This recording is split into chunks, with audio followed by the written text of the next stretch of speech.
everybody, welcome back to the channel. 007 here. Out on my morning ride. Haven't rode for a couple of weeks. I was on vacation and didn't take my bike with me. So today, I'm in a tunnel. So today, I'm doing my first ride in a couple weeks, which is good because, hold on, gotta get, let me adjust this, gotta get up this hill. So my plan, I'm getting ready to go to a couple national parks and do some hiking, so there'll be some videos with that. But I've got a couple weeks here to get some more riding in, and I want to basically make sure that in a short span of time I can get up to 50-60 miles at a shot without killing myself. So that's what I'm doing today. Well, today's actually more about some equipment changes, which I'll go over here in a minute or two. And I'm testing out the drone today, so you're going to see some of that footage. So I'm only doing about 20 miles because I got a new seat. I didn't want to go crazy, and I'll explain that here in a bit. So yeah, my first ride in a couple weeks, doing 20 miles. It's early in the morning. I'm on these multimodal paths, and the first thing you got to notice is or not notice so much as just a realization. A lot of people here ride their bike and they're all about speed and aerodynamic and light, all that stuff, which is all good. That's just not me. And my bike packing setup, this is more about just relaxing, riding, and seeing what nature has. Exploring, I guess, would be a good word. I do have my big trip coming up in September, so this is end of June right now. So a little more to follow. I'll talk about some of the equipment changes I'm making or have made, and throw some drone footage in here, see how it does. And yeah, we'll go. Here comes a golf cart. So we'll talk about some of the equipment changes, like I said, and I'll do that here on the way back, so I can throw the drone out and just see how that setup works.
All right, stop, take a little break. Thought this would be a good chance to kind of go over some of the changes I made. Just tell you what I'm thinking, and if you're into bike packing and have done a few things and see something I did that you got a better idea, sure would love to hear it. You'll probably hear some cars going by, different things. I was looking for a nice light pole to lean my bike against. So here we go. So here's where we are right now. The big thing you'll notice is I put a rack on the back.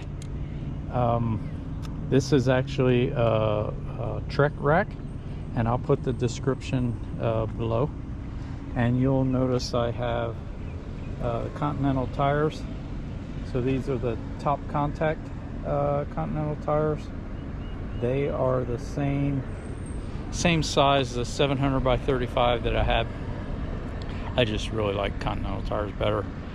These are gravel tire, but I think I'm going to go with something with a little more aggressive tread for the Gap and C&O trail in September. But yeah, so back to so this is the first ride with these tires, and I tell you, they ride really nice. So I put the rack on, and I do have the panniers and everything for it, but I'm just little by little, you know, testing things out.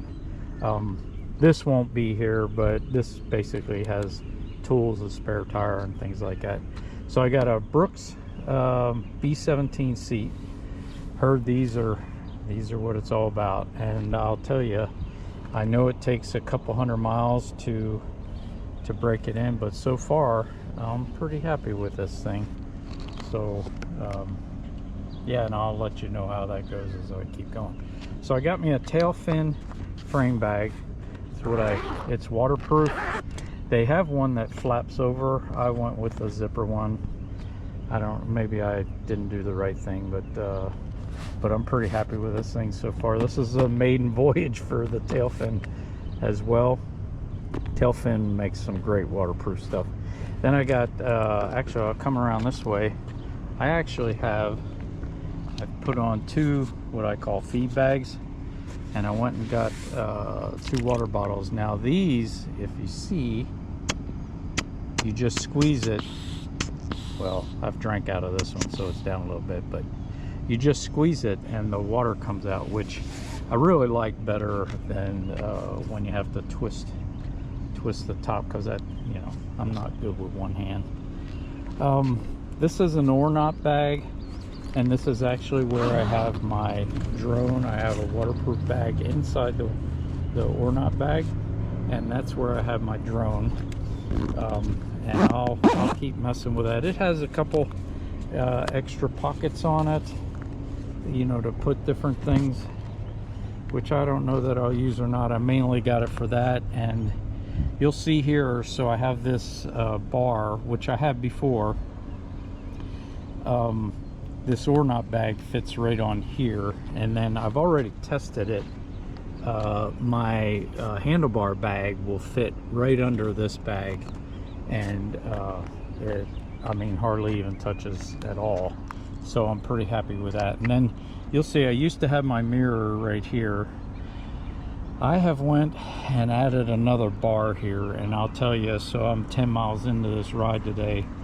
I'm already going to make some adjustments here, but I didn't want too many things on this, because, you know, I have here the Ornot bag, but I am going to move this down. And I think when I'm videoing myself, I'll just turn this around like I did earlier here on the video, and I'll point it at me. So I'll have that there. I don't know that I can shoot through here, but I do. My helmet has a mount that I can put the GoPro on, so I think when I'm trying to video what I see, I'll do it there. And then this is my light mount. I'll keep it up here. That was one of the issues, having my light mount here, and you know, stuff here I didn't you know, was impeding the light, and I didn't like that. So this will really just be for the light. And I might put something else, you know. I have, this is where my bike computer goes. I ordered a Garmin Edge 1040 Solar. that's the one I'm going to go with. I had tried a Garmin Edge, like 840 maybe. Had a lot of problems it freezing up, so I didn't care for that. But yeah, so that Garmin Edge should be in here in the next couple days, so I'll mount that on there. And so this bar here, so you know, I have these bars so I can kind of move my hands around when I want. And what I did was, this bar is actually one of these. So I had another version of this setup that I didn't really care for. So I had that bar, and what I did was I just laid that bar across. I zip tied to the corners there, and I take the crap out of it. And then I did put some you know, this is like tennis racket tape on there. But yeah, I'm going to change some things. One of the reasons I want to change this to down here is because I noticed that I'm crooked because I had to use a different spacer. So I'm going to use the GoPro spacer here, and then I can center it, I think, and it won't interfere with the Garmin Edge 1040 down here. So yeah, that's where I am. I'll leave links to all these items that I just went over. I had another video that I described, you know, all the stock things and like the handlebars and stuff like that, the butterfly bars. So if you want the information on those, you go back to that. But this, I'm just going to go over the additions here. Yeah, so that's kind of where I am. It's morphing as we go. You know, I'm still dealing with glasses issues. I need my glasses to read, and these glasses stay on my head really well. So I'm kind of liking these glasses for riding, and they do tint, so I'll have a sunglass as well. But yeah, that's where we are. Like I said, I'm getting ready to head out to Grand Tetons, Yellowstone Glacier National Park for a couple weeks. So I'm going to do some hiking out there, so I'll have some videos with that. But if you like what you see on the channel, appreciate it if you give a thumbs up and subscribe, and I'll talk to you again with some more add-ons to the old bike packing bike.